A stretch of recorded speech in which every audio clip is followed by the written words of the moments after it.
جزيرة فيها آلاف التعابين السامة، وكل خطوة هتمشيها ممكن تكون فوق تعبان. الجزيرة دي مش فيلم رعب ولا لعبة مرعبة ولا أسطورة اتألفت على الإنترنت، دي جزيرة موجودة فعلا، والحكومة البرازيلية منع أي حد يقرب منها. العلماء نفسهم لما بيدخلوها وهم عارفين إن أي غلطة صغيرة ممكن تنهي حياته. إزاي جزيرة كاملة بقت مملكة للتعابين؟ وليه التعابين دي مختلفة عن أي تعابين تانية على وش الأرض؟ هل فعلا في ناس ماتت هناك؟ النهاردة هحكي لكم القصة من أولها لآخرها. أول ما تبص على الجزيرة من بعيد عمرك ما هتصدق إنها أخطر مكان في العالم. مية زرقاء صافية، أشجار خضراء، وصخور شكلها يخليك تقول يا سلام ده مكان ينفع أقضي فيه أجازة. لكن الحقيقة إن المنظر ده بيخدع أي حد يشوفه، لأن تحت كل شجرة تقريبا وفي وسط الصخور وفوق الأغصان ممكن يكون فيه تعبان مستني اللحظة اللي الفريسة تعدي قدامه. الجزيرة دي في البرازيل، وبتقع على بعد حوالي 35 كيلومتر من ساحل البرازيل، يعني مش في آخر الدنيا ولا في مكان مستحيل الوصول ليه. لكن برغم إنها قريبة مفيش مراكب سياحية بتروح هناك ولا رحلات ولا حتى صيادين بيحبوا يقربوا منها، لدرجة إن الحكومة حطت قوانين صارمة تمنع أي زيارة عادية للجزيرة. ولما تسمع السبب هتعرف إن القرار ده منطقي جدا. لكن قبل ما نحكي عن التعابين لازم نرجع بالزمن آلاف السنين.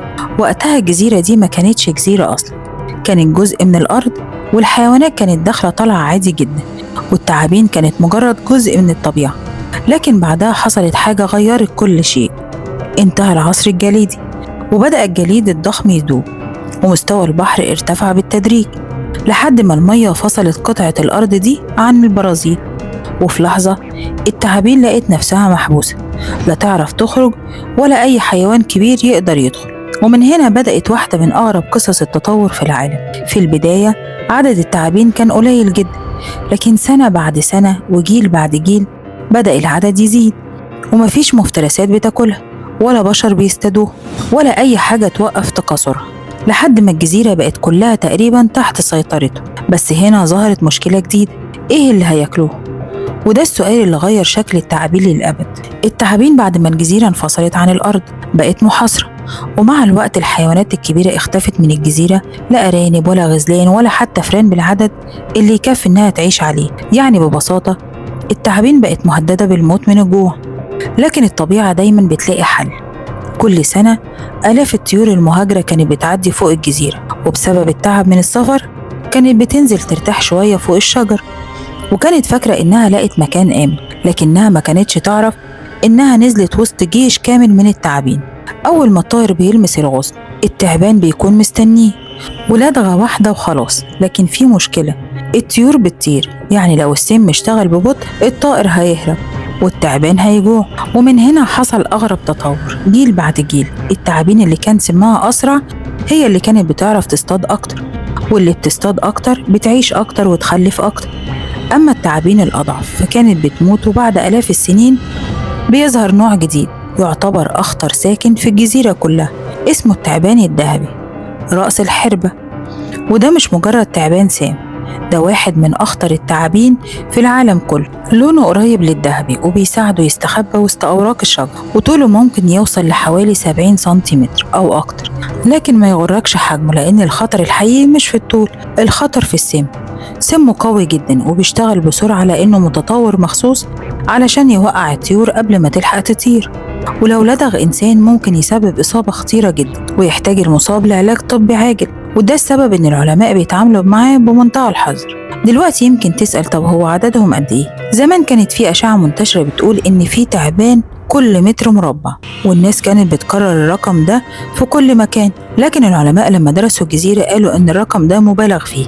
إنما الحقيقة برضو مرعبة، لأن الجزيرة فيها آلاف التعابين وكثافتها أعلى بكتير من أي مكان طبيعي معروف. يعني ممكن تمشي كام خطوة وتلاقي أكتر من تعبان حواليك من غير ما تحس. والأغرب إن التعابين دي مش كلها على الأرض، كتير منها بيعيش فوق الأشجار. يعني لو بصيت تحت رجليك ممكن تنسى تبص فوق دماغك، وده اللي بيخلي الحركة في الجزيرة صعبة جدا، لأن الخطر ممكن يجي من أي اتجاه. وفي مرة فريق من العلماء قرر يدخل الجزيرة علشان يدرس التعابين عن قرب. قبل ما ينزلوا من مركب كانوا لابسين أحذية طويلة وملابس سميكة وقفازات، ومعاهم أجهزة اتصال وحقيبة إسعافات ومصل مضاد للدغات. ومع كل الاحتياطات دي كانوا بيمشوا ببطء شديد، كل خطوة يبصوا قبلها لأن مجرد غلطة واحدة ممكن تكلفهم حياتهم. وهما ماشيين كانوا بيلاقوا تعابين ملفوفة على الأغصان، وتعابين بين الصخور، وتعابين مستخبية وسط الحشائش، وكأن الجزيرة كلها بتراقبهم. لكن رغم كل اللي شافوه كان لسه في حاجة أغرب بكتير مستنياه، حاجة خلت جزيرة التعابين تتحول من مجرد مكان خطير إلى أسطورة مرعبة بيتكلم عنها العالم كله. ومع مرور السنين جزيرة التعابين بقت ليها سمعة مرعبة، أي صياد يسمع اسمها يبعد، وأي قبطان مركب يعدي جنبها يحذر اللي معاه. لكن السؤال، هل كل القصص اللي اتقالت عنها حقيقية ولا الناس زودت عليها؟ بس في قصة انتشرت جدا عن الجزيرة، هي قصة حارس المنارة. زمان قبل ما التكنولوجيا تتطور كان في منارة فوق الجزيرة، وكان لازم يبقى فيها حارس بيشتغل وبيشغل النور كل ليلة علشان السفن ما تخبطش في الصخور. وبيتحكي إن واحد من الحراس عاش هناك مع مراته وولاده، وفي ليلة هادية بدأوا يسمعوا أصوات غريبة حوالين البيت. في الأول افتكروا إنها طيور، لكن لما بصوا من الشباك شافوا تعابين بتزحف في كل حتة وبدأت تدخل من أي فتحة تلاقيها. العيلة خافت جدا وحاولوا يهربوا ناحية المركب، لكن القصة بتقول إنهم ما قدروش ينجوا. القصة دي انتشرت في العالم كله، وكمان في علماء وباحثون اتعرضوا لمواقف خطيرة جدا أثناء دراستهم، لكن لأنهم كانوا مستعدين ومعاهم فرق طبية وإجراءات أمان قدروا يتعاملوا مع الموقف. وده السبب إن أي بعثة علمية بتدخل الجزيرة بتقعد تخطط للشهور قبل الزيارة، مش مجرد رحلة وينزلوا يتمشوا، كل خطوة محسوبة وكل دقيقة لها خطة.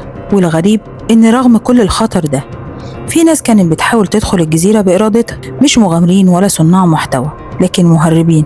عارفين ليه؟ عشان التعبان الذهبي ده نادر جدا، وفي السوق السوداء الحيوانات النادرة ممكن تتباع بمبالغ كبيرة جدا. فبعض المهربين كانوا بيخاطروا بحياتهم علشان يمسكوا تعبان واحد، لكن كتير منهم كان بيرجع من غير ما يحقق اللي هو عايزه، لأن الجزيرة مش سهلة هناك.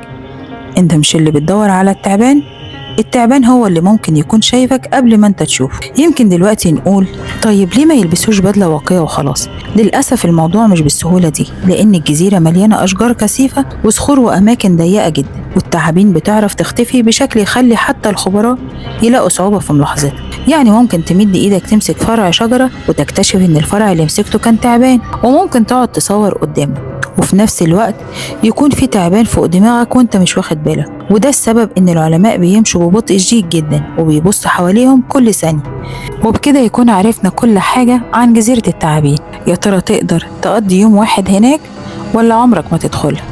لو عجبك الفيديو اشترك في القناة واستنى فيديوهاتي اللي جاية.